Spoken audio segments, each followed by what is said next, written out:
હાલો કરી દો ચાલુ. આજકાલ ભાઈ ગિરનાર 4ની બહુ નબળી વાત થાય છે, બરોબર. તો ગિરનાર 4 જો ખેતરમાં અમે બેઠા છે તો આ ગિરનાર 4 નબળી છે.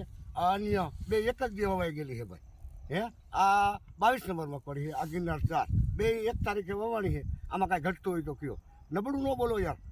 આવું બિયારણ હવે દુનિયામાં હાથ નહીં આવે. ખોટા ખેડૂતને ભરવામાં કંપનીઓના પૈસા ખાઈને. બાકી પૂછો આ ભાઈને કે ભાઈ આ કઈ મગફળી છે ભાઈ? આ ગિરનાર 4 મગફળી છે. આ ગિરનાર 4 મગફળી છે અને આજુબાજુમાં 22 નંબર ને 20 નંબર છે. જોઈ લ્યો એનો નાનો ફેર કેટલો ફેર છે એમ.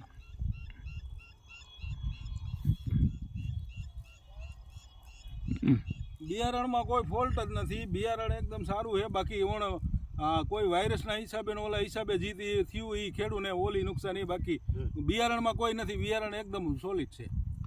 એવું બની શકે રીતાભાઈ કે કોઈના જમીનમાં ફોલ્ટ હોય અને કોઈ નો પાવાનું પાણી પાયું હોય, નો છાંટવાની દવા વધુ છટી ગઈ હોય તો પણ આવું પીળું બની શકે, બધું છે. બાકી આ ગિરનાર 4નું ખેતર બરાબર. અન્ય આજુબાજુ બધી મગફળી પીળી છે. 32, 22, 38, અન્ય જાતની મગફળી છે, એ બધી પીળી છે. આ એક ખેતર તો કેમ સારું લાગે છે.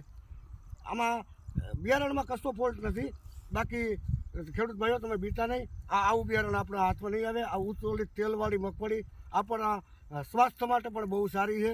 આનું તેલ ખાવ, હૃદયરોગના હુમલા, કોલેસ્ટ્રોલ કે પછી આપણે વેનલોક કે કંઈ નહીં થાય એ અમે આ વૈજ્ઞાનિકો જવાબદારી લઈએ. તો આથી સારી મગફળી ક્યાં મળવાની છે? બાકી દુનિયામાં કંપનીના પૈસા ખાય અને તમને ખોટા ભરમાવે, કોઈ ખેડૂત ભરમાતા નહીં. આવું બિયારણ ગિરનાર 4-5 જેવું બીજી મગફળી બહુ સારી જાત છે એમ. પૂછો ભાઈને. આ 4-5 રહી સોલિડ છે અને એના ઉત્પાદન જેવું ઓનું ઉત્પાદન નહીં આવે. ઓણ તો આ વાયરસના હિસાબે બધા મગફળા પીરા પડી ગયા છે એટલે બધાને એટલો માર લાગે. બાકી આ બિયારણમાં કોઈ ફોલ્ટ છે નહીં. બાકી તો કરાવો લેબ.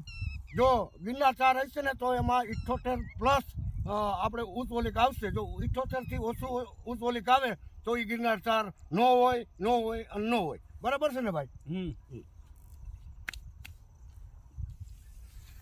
મને સંભળાવો તો સંભળાવી.